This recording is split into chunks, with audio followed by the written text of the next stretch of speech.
Hey everyone, this is Mario again, coming at you with another video, and it's another part of my Tolkien-thon. Hey, yo, dear Molly.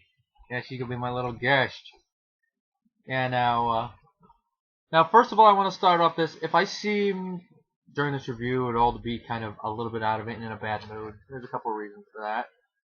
One is that before I did this, I had attempted to record the ones for the live-action films, and I was unsuccessful in that for, kind of halfway. The reason is I recorded Fellowship twice. Once because I was still slightly congested and coughing up a storm, and I didn't want my coughing to distract from it, so I decided to re-record it. Then I re-recorded all three of the reviews. I went to edit them earlier today, and the audio didn't catch. It would just basically just been a whole review of all this, just pantomiming. Well, I know I could have edited it together and done like a silent movie type thing, but I didn't want to do that. So I went to check. It seems that the microphone I had that Molly over there, that's right, you, chewed up when she was just a little puppy, that I had jerry-rigged it to work, finally gave out again. Tried to jerry-rig it again, didn't work, so I was finally going to the big thing in the sky. And then I went to Walmart to see if they had another one. They didn't have it at that one. That's not the Walmart I bought it at. I didn't want to go all the way to Marietta at this time of night, so I went down to Big Lots. They didn't have any, they only had the headset one. I didn't want a headset. Went over to Radio Shack. They didn't have it either. And so I came to see if there was a mic on my webcam off chance. It doesn't have one. At least it works like that. So I ended up having to go on Amazon, order it. So it should be here in the next couple of days. So if I decide to re-record. So if you see, it depends on the angle you see the live action ones. You'll know if I got the thing or not. But if you see at least the first one will probably be filmed from this angle, because I'll probably do the Fellowship one with this computer, and then by the time I get the mic, I'll probably do it from that computer. Or maybe I'll just do it from here. Depends on my mood. But anyway, that's enough of that. This review is, of course, for a movie I haven't seen give or take about 10 years, because I've had this VHS that long. This is about the second time I watched it all the way through. And of course is the animated version of The Lord of the Rings that was done by Ralph Bakshi back in the late 70s. Actually titled The Lord of the Rings. And this film does kind of have like a small fan base. I mean, it has a 6.0 on IMDb. And on Rotten Tomatoes, it's 48% with critics and 74% with the audience. So it has a fan base. Now with me, I just think the film is okay. I'll say for an attempt to adapt The Lord of the Rings into a two-parter, because this was originally supposed to be a two-parter, but because of things beyond Bakshi's control, it became a one-off film. It's interesting. It basically abridges the work, which Lord of the Rings is a 1,000-page book. That is kind of an ordeal. You guys already saw it when I did my book version thing, but to compress Fellowship in the beginning of the Two Towers into a film that's only 133 minutes, that's a tall order. I mean, one thing, the live-action films, it basically does the minimum of what you can do using the most important aspects of the books, and look how long each of the movies are. And they cut out a lot of stuff too. But this scene, it only puts in the important stuff, and it makes the scene short, sweet, and to the point. Now, I would say it's interesting to watch it, at least for curiosity's sake, and I can recommend it for that. But me, that's one of those films I'd only probably watch once in a blue moon, and only if I'm in the mood. I mean, I have to be in the mood to watch Lord of the Rings, the live-action ones, as I will state why in that thing. But for this film, I'd have to be more of a mood. I'd probably watch this. I would probably watch this film if I was doing an animated thon, like I watched The Hobbit, then I'll watch this, and then I'd watch the animated Return of the King movie, which is the next review. But watching it by yourself, probably not. The only reason I did it this time is because I'd already watched The Hobbit and reviewed it, so I decided to just watch it. But just watching it out of the blue by itself, I don't think I'd do that unless I was showing it to someone. Now, the plot of the film is basically the same as the live-action film, only a lot more compressed. In the Second Age of Middle-earth, the Rings of Power were forged, 9 for mortal men, 7 for the dwarf lords, 3 for the elven kings, and 1 was forged by the Dark Lord Sauron to control all the other rings. After a war, the one ring was cut from his hand and it was lost. Eventually it was found by a creature named Gollum, and then he lost it to a hobbit named Bilbo Baggins. One day Bilbo Baggins is leaving the Shire. He leaves it to his nephew Frodo. 15 years later, Frodo is visited by Gandalf, who informs him that the ring is the one ring that Sauron lost, and that he must leave the Shire immediately because the Nazgul, the ringwraiths, the nine who wear the 9 mortal men rings, and are Sauron's servants, are coming. So, Frodo leaves with his squire Samwise and his friends Merry and Pippin, and they head off for Bree, and then of course for Rivendell. At Bree, they meet a man named Strider, aka Aragorn, son of Aragorn. They are attacked by the riders on the way, and Frodo's injured. When they get to Rivendell, they hold a meeting and decide that they must destroy the ring, so they make a fellowship. The fellowship consists of Frodo, Gandalf, Merry, Pippin, Sam, Aragorn, a man from Gondor named Boromir, an elf named Legolas, and a dwarf named Gimli. They set off. Eventually the fellowship splits. Sam and Frodo are heading off to Mordor to destroy the ring, and they meet Gollum along the way. Gandalf vanishes and then comes back later as Gandalf the White. Aragorn, Legolas, and Gimli split off one thing. Something happens to Boromir. I'm not going to spoil it for this one. And Merry and Pippin are kidnapped, and the other 3 are going after him. And then eventually they end up going to Rohan to save it. And that's basically all the plot I'm going to go into. Now the animation, I'll say it looks pretty good. I mean, it's done by Bakshi, excuse me. And you have to, and even if your film he does is terrible, the animation usually is good. But one thing I will say is that I'm not really a fan of the rotoscoping techniques that they use, because, for example, on the orcs, it just makes the orcs stand out, and it makes them look cheap looking. That's just one thing. Even before I found out that's what they did, I noticed and I'm like, what? This looks like live action, don't it? And also, animation people and live action people move slightly differently, so you can tell. That's another thing. And also, this is a minor thing, but with the orcs in the book, each species of orc is supposed to look different. Okay guys, sorry about that. My grandmother came home, my brother's sick, he had to go to the emergency room, but anyway, back to the thing, as I was saying. The orcs, they look different. They're supposed to look different, and that's the one thing I like about the orcs in the Jackson films, which I'll get to in that thing. But here, they just come off as cheap looking because of it. And also the fight scenes, you could really tell which is traditional anime and which is rotoscoping, which I think they did it to save money or something, but I just don't like the look of it. I guess that's one of the reasons I don't watch the movie that much is because of that. The voice acting, I'll say, is really good, but out of the voice actors, I only recognize 2 names off the bat, and that's, of course, John Hurt, who voiced Aragorn. And I have to say, if you're going to do the Aragorn the way he is in the book, very kingly and actually wanting to claim the throne of Gondor, you can't really get much better than John Hurt, and he really does come across as authoritative. And the other actor I recognize is Anthony Daniels, who voices the elf Legolas. And, of course, I think we all know who Anthony Daniels is. C-3PO from Star Wars, even though his voice is slightly modified for that. But I didn't even recognize that's who it was. He does a pretty good job as Legolas. Comes across as an elf. The rest of the voice actors I don't recognize. Now the whole thing about the Lord of the Rings being called just the Lord of the Rings was originally it was supposed to be called Lord of the Rings Part 1, but the studio decided to just drop that because they thought people are not going to like it if they think you're only watching half a movie. Big mistake on their part, because a lot of people probably thought that they were going to go see the whole thing, and that's not what happened. And from what I understand, I believe the movie bombed, actually. No, it didn't bomb. Just didn't do as well as they thought, critically and stuff, because, 43, I mean, a lot of the critics don't like it, and I can see why after watching it, because you guys know I'm a fan of the book.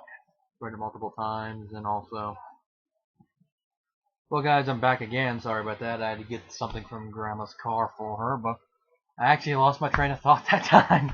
But not, if I remember correctly, I left off at the whole thing about it being Part 1.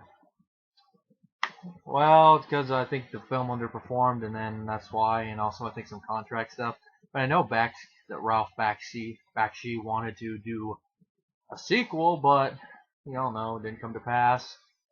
But still, the impact that the film had is still felt. I mean, I mean, Rankin Bass actually went ahead and completed it, and they did the Return of the King, even though it feels a lot different, as you guys will know when I get to it. And of course, it was Peter Jackson's introduction to Lord of the Rings. He read the book, and then of course eventually he made the movie. And there's also a couple homages to this film in it, like with how the ring wraiths attack Bree, and also the whole thing at the party, proud feet. But now the divergence from the source material, I think I should talk about. It makes deviations from the book, but it follows the narrative quite well. Like I said earlier, it abridges it. This is what Bakshi said about elements of the story. That they had to be left out because nothing in the story was really altered. The film greatly condenses Frodo's journey from Baggins to Bree, stopovers at Farmer Maggot's house, Frodo's home in Buckland, and the house of the mysterious Tom Bombadil deep in the forest are omitted. Which, that's also true of the Jackson version. Because I have to say, those things are actually kind of not important to the overall plot. Although I will say with the Jackson one, the first thing Farmer Maggot actually does have a little homage in it. In the Jackson film, but that's another story. Maggot and his family, and Bombadil and his wife Goldenberry are thus all admitted, along with Fatty Bulger, a hobbit who accompanied Frodo at the beginning. According to Bakshi, the character Tom Bombadil was dropped because he didn't move the story along, which is true, and also the fact that also his presence, this is for both this film and the Jackson film, his presence kind of diminishes the evil of the ring. In the book it works, because he's just one of those curious things in the world. But in the movie, it's kind of like diminishes the importance of the ring if there's a creature that it has no power over. I mean, even a Maiar like Gandalf is scared to put on the ring because he knows that it eventually would corrupt him. But Tom Bombadil, he puts it on like, bitch, please. Basically, he won't say it like that, but I think that's the essence. Also, some changes were cosmetic in nature. For example, they actually do the whole Saruman of many colors thing in the book, unlike the Jackson version. But they modify it to where his coat is different shades of red, which that doesn't really go with many colors, but other ones are just like different color outfits, which is not really a big deal. Also, the ring wraith attacking is a small one. Helm's Deep, what it is slightly different. Some of the blasting fire appear as projectiles, which is an interesting idea. And Éomer is portrayed as a renegade, instead of, being a loyal soldier as in the book, but who is basically demoted by Wormtongue because of letting the Fellowship members go, or being someone who's banished who is actually fighting for the king, despite that is in the Jackson version, but it's interesting. And of course the other ones are just condensed, like just showing the ending of Bilbo's party and beginning, shortening Gandalf's conversation with Frodo about the nature of the ring, basically shortening all the important scenes and just getting the gist of what they are. Which sometimes it helps the movie go along at a sort of quick pace, but unless you're really already familiar with the source material, it kind of leaves you wanting more, which is why I'm actually glad that Jackson movies actually are the length that they are, because it expands a little bit on it and actually makes you feel like the story is progressing and you actually are feeling for the characters, unlike this one. Now, some of the things I want to ask is, why does Boromir look like a Viking? That was one of the first things I wondered, like, there are Vikings in this movie? And I was talking with my friend Phil on Facebook when I was watching this, and he even pointed out one thing is like, I felt that too. Why is there a Viking with a Native American character? Because Aragorn's design, he looks Native American, which I think is unintentional. And also another thing, unlike the Rankin Bass ones, Elrond doesn't really come off as being an elf. He just looks like an older guy.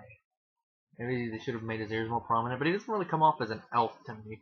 And also, Gandalf, I like the design that they used for Gandalf. He looks interesting. But the voice acting, how he's written in this script, and the voice acting by William Squire for him, is over the top in the bad way. I mean, he just comes off as being kind of hokey and corny. Like I said, over the top in the bad way. Like, Doug Walker did this comparison the best when he compared the Fool of a Took scene. Sorry about that. In the live action one, he's basically like, Fool of a Took. Roar yourself in next time and rid us of your stupidity. Just keep, tell he's angry, but he's keeping it under control. Whereas in this one, he's like, Fool of a Took. Throw yourself in next time, Fool of a Took. what the futa? You know, just like storming up like, what the futa? And it just is over the top a lot. Like even when he's saying what the ring says, getting all into it. It's just I could tell getting into voice acting, but jeez, this is a little bit too much. And maybe it's just a combination of how energetic he was and how they animated the Gandalf character, but he just came off as being too over the top for me.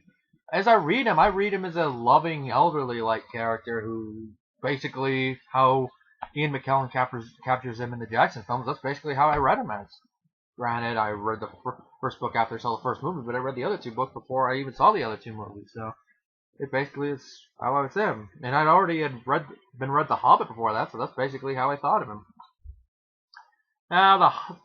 And another thing, the characterization is a character as Sam. Maybe it's how he's designed and also combined with the voice acting. But he comes off as having mental problems. I mean, he sounds like he's, for lack of a better word, he sounds like he's retarded. Just me. I don't know if I'm the only one that thought that, but he comes off as that. And he also, even though I know he's loyal to Frodo, in this one it comes off as annoying. Like, oh, help me, Mr. Frodo, I'm drowning, stuff like that. Whereas in the Jackson one, it's genuine loyalty, and also you can tell the character is not retarded. With Gollum, they do subtly capture the whole multiple personality thing, but it's very subtle. It seems more like he's just dealing with whether or not he'll help him or not. That's one thing I like better in the Jackson one, but I do like it that they subtly hinted it was there. And then, of course, they even have that whole sneaking conversation that they also have in the Jackson one. Where here he comes off he's more offended, while the other one, he's more like playing it off, playing offended, but you can tell he's being conniving. No, little comparison, I just thought I'd mention that. The nature of Sauron in here is a little less known, which is kind of, for the animated film, works. I mean, we see the silhouette of Sauron at the beginning when he's forged the One Ring, and then we see something that looks like an eye in here, but how they do the prologue and stuff, it works that we barely see him or anything. But I don't mind how they do it in Jackson's Zone, but I just thought it was interesting and creative how they do it here. And I will say one of the few times that I like the live action actors in this movie is the beginning, because it's all silhouette. Although it creates a kind of a continuity error, because Gollum, as we see him in the prologue, does not look like the animated Gollum at all. I wonder if I'm the only one that noticed that.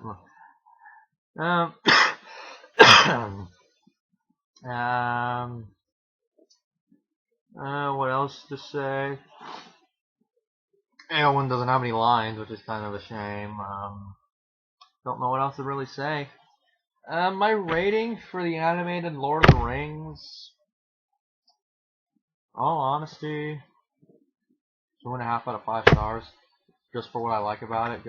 Like I said, not a movie I can watch all the time. Not a movie I hate. I mean, I say it's a film I do respect for what it did and how it helped the Lord of the Rings as a whole since then. You know, it does have some appeal to watch it at least once in a while, but is it a film I genuinely love? No, I respect it, but I don't love it. Because of those few elements and stuff. Like I said, the abridgments doesn't bother me since I've read the book, but I can't just give it a high score just because I know what's going on. I'm gonna have to go with that on how someone who hasn't read the books might approach it. They might not understand what's going on. And if there's any other adaptation I could compare that to, this adaptation I think pulled it off a lot better.